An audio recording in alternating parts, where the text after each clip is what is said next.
네, 여러분 안녕하십니까?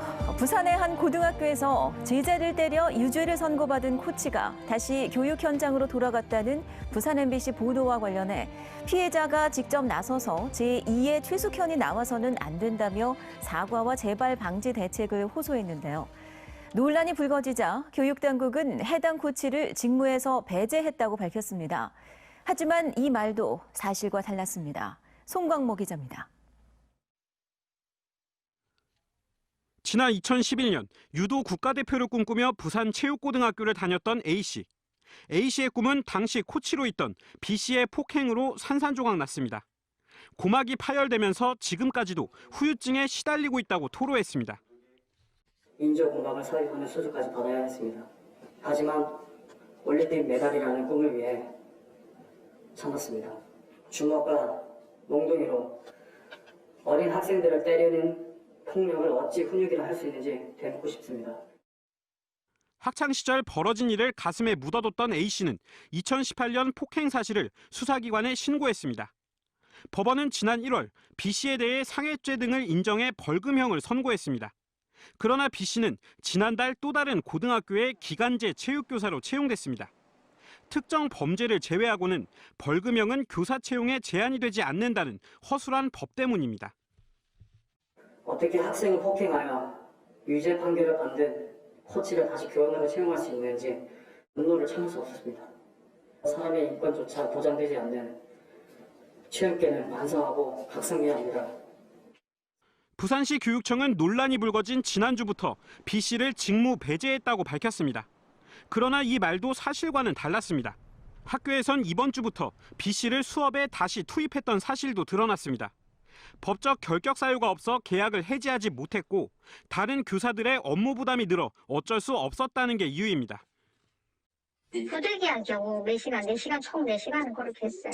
강사는 좀 지금 빨리 잘 안 구해주더라고요. 이게 너무 단기간이니까 강사도 수업 배제할. 부산시 체육회도 수사와는 별개로 자체 징계할 수 있는 규정을 두고 있지만 B씨의 항소 결과를 보겠다는 입장입니다. A씨는 자신의 고백으로 체육 현장에서 제2의 최숙현이 나오지 않길 바랐지만 이들의 고백은 여전히 메아리로만 남고 있습니다. MBC 뉴스 송광모입니다. 기장군의회 의원이 동료 의원으로부터 성추행을 당했다며 경찰에 고소장을 제출했습니다. 가해자로 지목된 이는 기장군의회 의장 김대군 의원입니다. 류재민 기자입니다.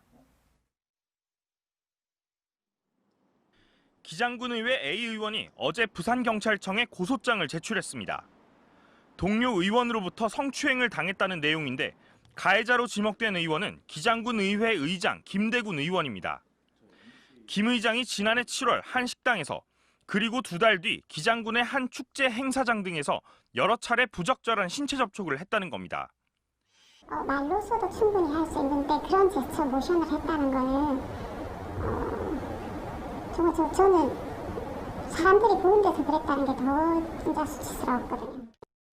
취재진의 연락엔 응하지 않은 김 의장은 A 의원과 동료 의원 등에게는 추행 의도가 없었으며 정치적 고소라고 밝힌 것으로 전해졌습니다. A 의원은 이에 대해 총선과 기장군의회 의장단 선거에 영향을 주지 않기 위해 모든 선거가 끝난 뒤 고소장을 제출했다고 밝혔습니다. 본격적으로 총선에 돌입하는 시기였기 때문에 솔직히 외부에서 보면은 저게 이제 정치 공세, 이렇게 정치적으로 이용을 하고 있다라는 그런 시선들로 바라볼까 봐. A 의원은 또 고소장 접수 과정에서 경찰의 태도에도 문제를 제기했습니다. 애초 고소장을 낸 건 지난달 30일 기장경찰서지만 사건 성립이 힘들다는 답변을 받고 부산경찰청에 다시 고소장을 냈다는 겁니다. 경찰은 이와 관련해 접수 상담 과정에서 법률적 안내를 한 것일 뿐 관련 내용을 확인 중이라는 입장입니다. 법적인 어떤 판례, 그다음에 검토 이런 거는 안내는 해줄 수 있지 않습니까? 고소장으로 보면 그죠. 그런 부분에 대해서 안내를 했는데 그 내용이 구체적으로 뭐 사건을 무마하려고 했다든지 그걸 회피하려고 했던 그 내용에 대해서 이제 면밀히 조사를 해봐야. 선출직 공직자들의 성추행 의혹 사건이 잇따라 불거지면서 이를 보는 시민들의 실망감은 더 커지고 있습니다. MBC 뉴스 류잼리입니다. 감천항에 정박 중인 외국 선박에서 어제 코로나19 확진자가 발생하면서 항만에서의 검역 문제가 또다시 도마에 올랐습니다. 국내 수리업체 직원 수십 명도 이 같은 사실을 모른 채 배에 올랐다가 자가격리 중인데요. 여전히 개선되지 않고 있는 검역 인력 문제가 또다시 제기될 수밖에 없는 상황입니다. 이도원 기자입니다. 코로나19 확진 환자가 발생한 루발루 국적 500톤급 원양어선은 당초 전자검역을 받았습니다. 러시아 선원들이 타고 있었지만 루발루 국적 선박에다 하선하지 않는다는 조건 때문에 승선 검역은 없었습니다. 러시아 선원들이 배에서 내리겠다는 요청을 하지 않았다면 감염자가 있는지도 몰랐고 자가격리 여부도 판단할 수 없었던 겁니다. 그 사이 국내 수리조선소와 협력업체 직원 등 45명은 작업을 위해 배에 올랐다가 자가격리되는 상황에 처했습니다. 수리 선박의 장기 부산항 접안을 감안해서 선장 또는 수리업체에서 선원들의 건강 상태를 매일 체크하고 관리할 수 있도록 별도 조치도. 선박 국적 등에 따른 승선 검역 기준이 문제였지만 근본적으로는 항만 검역 인력 부족 때문이라는 지적입니다. 국립부산 검역소 직원은 모두 52명, 행정직을 빼면 검역 인력은 23명에 불과합니다. 거기에다 현재 외부 검역 전문가 인력 지원은 5명에 불과해 승선 검역을 하루 수십 척으로 늘린다고 하더라도 현실적으로 완벽하게 진행되기 힘든 상태입니다. 일부 전자검역 대상 국가들이 승선검역으로 강화되었다고는 하지만은 근본적인 검역 인력들을 충원하지 않는 이상 그 실효성을 발휘하기는 힘들다고 생각이 들고, 무엇보다 검역 인력 보강이 필요하지만 현재로선 질병관리본부가 신속한 충원 계획을 내놓은 것은 없습니다. 계속 나타나는 항만 검역의 문제점을 해결하기 위해선 보다 근본적인 대책 마련이 시급해 보입니다. MBC 뉴스 이도원입니다. 네, 한편 코로나19 확진 판정을 받은 감천항 입항 원양어선 러시아 선원이 확진 판정을 받기 전인 지난달 하선에 항만 밖을 돌아다닌 것으로 확인됐습니다. 국립부산검역소는 이 선원이 지난달 17일 하루 동안 임시 상륙 허가증을 발급받아 하선한 사실을 확인했으며 당시 감천항을 나와 인근 식당 등을 방문하고 밤에는 배로 돌아온 것으로 알려졌습니다. 그러나 한 달 전 당시 감염 상태였는지 여부가 확실치 않아 검역소가 역학조사를 벌이고 있습니다. 부산 MBC는 김해공항 확장안의 핵심인 V자 활주로의 위험성을 연속 보도하고 있습니다. 특히 착륙에 실패한 뒤 재이륙하는 복행 과정에서의 충돌 위험을 집중 조명하고 있는데요. 자, 그런데 계속 취재 결과 문제의 북측 활주로뿐 아니라 남측도 충돌 위험이 큰 것으로 드러났습니다. 황재실 기자입니다. 김해공항 확장 시 만들어질 새 활주로입니다. 착륙 실패 뒤 재이륙 상황에서 정면에 승악산을 피해 급 우선회해야 합니다. 국토교통부가 제출한 신활주로의 이 같은 복행 비행 절차에는 착륙 실패 뒤 재이륙할 때 속도를 제한하도록 했는데 이는 정면의 승악산을 피하기 위한 것입니다. 속도가 그거보다 많으면 회전 반경이 커지잖아요. 예정했던 포인트에서 돌기 시작하는데 속도가 이제 100일 때랑 200일 때랑 비교하면 200일 때가 훨씬 멀리 나갈 거 아니에요. 장애물이 가까울수록 복행 속도를 더 낮춰야 한다는 겁니다. 그러지 못할 경우 충돌 위험이 커집니다. 그런데 국토부가 제시한 이 제한 속도가 통상적인 수준보다 매우 낮다는 점입니다. 현재의 김해공항 복행 속도 제한보다도 25노트나 낮습니다. 그만큼 승악산이 가까이 있다는 뜻인데 문제는 국토부가 제시한 이 속도 제한이 비현실적이라는 겁니다.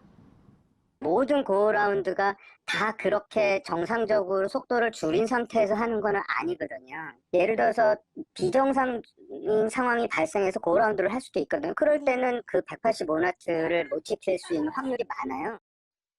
이렇게 되면 V자형 활주로의 북측과 새 활주로인 남측 모두 복행 절차는 상당한 위험을 감수해야 합니다.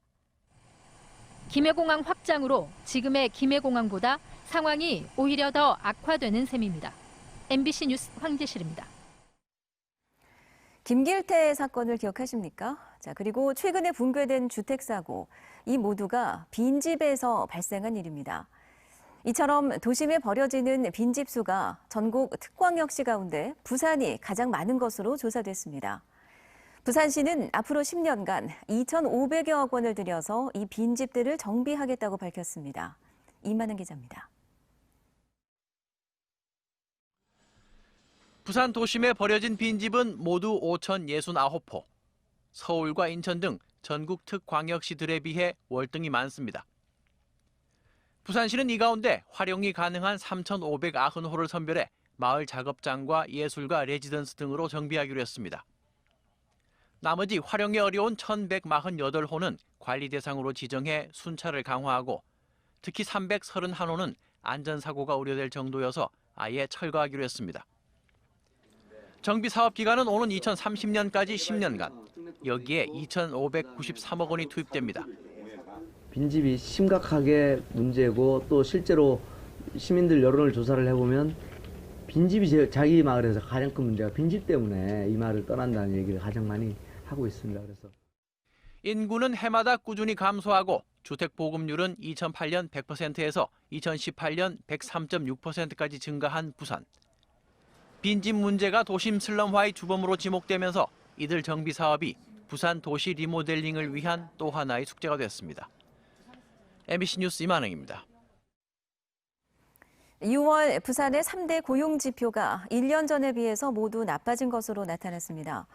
동남지방통계청에 따르면 2월 부산의 취업자 수는 163만 4천 명으로 1년 전보다 4만 6천 명 줄었고 고용률도 55.4%로 1년 전보다 1.3%포인트 하락했습니다.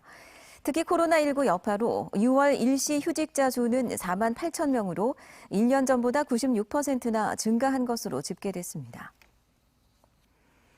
유은혜 교육부 장관이 오늘 부산시 교육청을 방문해 부울경, 대구, 경북 등 영남권 5개 지역 교육감들과 코로나 이후 학교 교육에 나아갈 길과 관련한 간담회를 가졌습니다. 이번 간담회는 지난 9일 교육부와 전국 시도 교육감 협의회의 이후 구체적 추진 협력 방안을 찾기 위해 마련됐으며 코로나 이후 원격 수업의 중요성과 원격 수업의 수준을 높이기 위한 세부 방안 등이 논의됐습니다. 부경대 제7대 총장 후보 선출을 위한 선거에서 해양수산경영학과 장영수 교수가 선출됐습니다. 장영수 교수는 오늘 실시된 온라인 선거에서 3차 투표까지 가는 접전 끝에 52.5% 득표율로 총장 후보로 선출됐습니다. 2위 경제학부 류장수 교수는 47.7% 득표율을 기록했습니다. 장 교수는 이에 따라 앞으로 교육부 추천과 대통령 임명 등의 과정을 거쳐 올 가을 학기부터 4년간의 임기에 들어갑니다. 우리 기술로 개발한 수중 건설 로봇이 해저상수관 매설공사에 투입됩니다. 해양수산부와 해양과학기술원은 연구개발 사업으로 만든 수중건설 로봇이 이달 말 경남 거제시 해저상수관 매설공사에 투입된다고 밝혔습니다.